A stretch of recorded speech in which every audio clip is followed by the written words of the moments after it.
राज्यात अनेक ठिकाणी मुसळधार पाऊस. तर हवामान खात्याचा ताजा अंदाज काय आहे हे आपण पाहणार आहोत. तर गेल्या आठवडाभरापासून घाट परिसर वगळता शहरात पावसाने काही विश्रांती घेतली होती.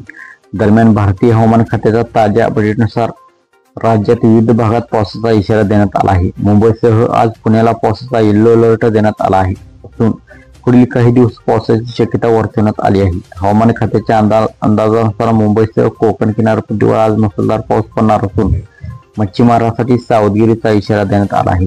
कोकण किनारपट्टीवर वादळी वाऱ्यासह पाऊस असणार आहे.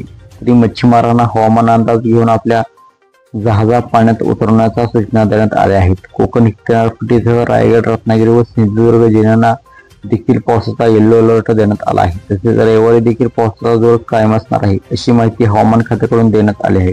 पुढील काही दिवस वादळी वाऱ्यासह मुसळधार पावसाची शक्यता असल्याने नागरिकांना सतर्कतेचा इशारा देण्यात आला आहे.